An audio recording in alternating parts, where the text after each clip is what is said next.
শুভ দুপুর my family. তো কেমন আছো? আশা করি ভালো আছো। আমার অবস্থা বেশি ভালো না। কে আমার প্রেসার কুকারটা মাজবে? হাত তোলো। আমার প্রেসার কুকার মাজতে কি অসুবিধা হয়, যেরকম 3টা কাজ আছে। প্রেসার কুকার মাজা 1 নাম্বার, 2 নাম্বার হচ্ছে মশারি টানানো, আর 3 নাম্বার হচ্ছে চা করা। এই 3টা আমার এতটা অসুবিধা হয়। কে করবে আমার এই 3টা কাজ? আমাকে কমেন্ট করে কমেন্ট বক্সে জানাবে। তো এই দেখো বাথরুমে মানে বেসিনে, সরি, এই যে প্রেসার কুকার কালকের থেকে ভিজিয়ে রেখেছে। সাহসই পাচ্ছি না এটা কি করে মাজবো। আমার প্রেসার কুকার মাজতে ভালোই লাগে না। কি করি বলো তো দেখি। এর কি কোনো সমস্যার সমাধান আছে যে প্রেসার কুকার কি করে মানে তাড়াতাড়ি হয় মাজা, মানে পরিষ্কার করলে, মানে কি করলে তাড়াতাড়ি পরিষ্কার হবে?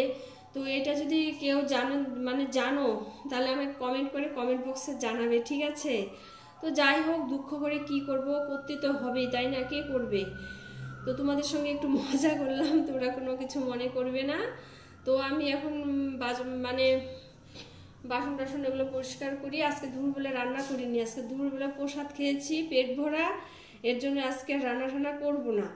তো এগুলো হচ্ছে কালকে রাতের বাসন, প্রেসার কুকার, থালা, সকালবেলা খেয়েছি তার বাসন। মানে আজকে কাজ করার এনার্জি নেই। শ্বশুর শাশুড়ির বাড়িতে নিয়ে রান্নার কোনো চাপ নেই। তারপরে মানে পুজোর মানে কালী পুজোর প্রসাদ খেয়েছি, পেট একদম পুরা ফুল। মানে এত মানে মানে অলসতা লাগছে যে মনে হয় যে খালি ঘুমিয়েই থাকি আর কি। ঘুমিয়ে থাকলেই মানে ভালো থাকবো।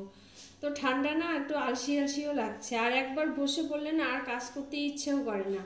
তো কাজের মধ্যে দিয়ে থাকলে ঠান্ডাটাও কম লাগে। মানে একবার বসার পরে মানে এনার্জি আসে না। যাই হোক, বেশি বক বক না করে ভিডিওটা এখানে রাখলাম। তো কালকে হচ্ছে, আজকে আমাদের 2024 শেষ। তো 2024-এ যদি আমি কোনো ভুল করে থাকি, ছোট বড় সবার কাছে ক্ষমা চাচ্ছি।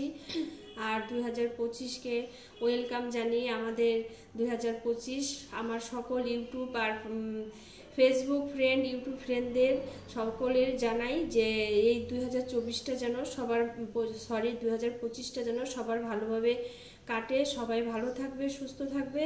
আর 2024-কে টাটা বাই বাই। আর আমরা কোনোদিনও 2024-কে ফিরে পাবো না, যার জন্য একটু দুঃখ হচ্ছে। তা যাই হোক, যাই দিন তো ভালো যায়, আসে দিন জানি না কি আছে। তাই সবাই মানে প্রার্থনা করি সবার যেন সবার ভালো থাকে, সবাই সুস্থ থাকে, সবার সুস্থতা কামনা করি। কারণ আজকাল সুস্থ থাকাটাই হলো সবচেয়ে বেশি জরুরি। কারণ আজকাল ঘরে ঘরে যে সমস্ত অসুখ বিসুখ হচ্ছে, তো আমি মনে করি একবেলা কম খেলেও ভালো, কিন্তু সুস্থতা থাকাটাই সবচেয়ে মানে বড় আর কি জরুরি। তো তো সবাইকে মানে জানাই হ্যাপি নিউ ইয়ার।